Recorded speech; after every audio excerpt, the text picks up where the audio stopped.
Hey guys, this is Mary Jane, and for the next series of videos, we are going to talk about the IELTS top 10 listening tips. So, this is again just really a summary of some of the things that we have already discussed in our previous videos. So, let's start. All right, so if you're going to, or if you want to get a band 9 for the IELTS listening test, so that is actually possible. So there are things that you just really need to do before you're going to take the exam.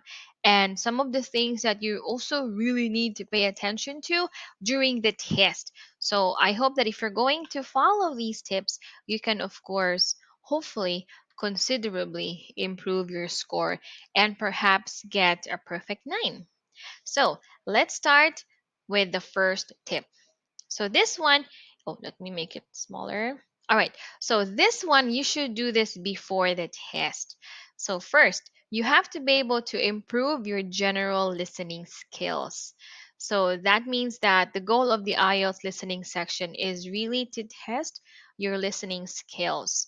So don't use practice tests to improve your score because that's not enough. They will help you become familiar with the test, but it won't really help you much if you want to improve your listening skills and your listening abilities as well. So it is more effective to do various listening exercises. For example, you can listen to general listening material such as the radio reports, you have TV shows, documental programs, or yes, even podcasts. And only after that, you can try to do the IELTS listening practice tests. All right, moving on. Let us have the second tip. So, still, this is before the test. So, especially for section 3, please polish your topic vocabulary. So, for section 3, this is always almost about education. For example, students and a tutor are talking about an assignment. So try to learn all the vocabulary you can study about, especially when studying at the university. This way, you will be able to understand this section better. All right, now these are some of the tips that we should do on the test. So, especially for, let's say, some word types. So, you also need to remember that you have to, let's say, skip over the questions and then you have to decide which type of word fits in each gap.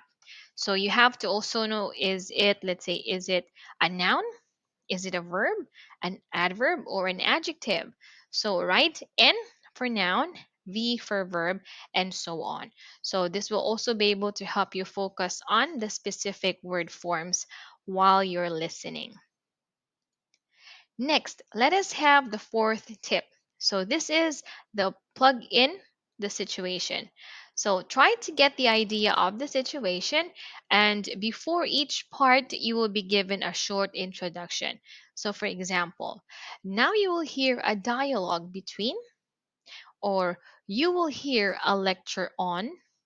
So, with this information, it's not written on the question paper, so you just really need to be attentive. Also, another thing that you have to remember is that you have to know who the speakers are, why are they speaking, and where are they. So if you're able to answer all the WH questions, then you will know that it is actually easier to understand the rest of the recording. So it will be very helpful. Moving on to number 5. Okay, this one is very, very important. So don't lose attention. Remember, you're going to hear the audio once. You cannot hear it again or request to hear it another time. So if you're not going to hear some of the words, you have to, yeah, or maybe you passed over some questions. So please try not to worry about that. Leave them blank and then focus on the actual part. Then you can review those questions at the end of the section. Otherwise, you will only miss more questions and maybe get tangled in the recording. So you will need to read, write, and listen all at the same time. So multitasking is something that we always need to practice on.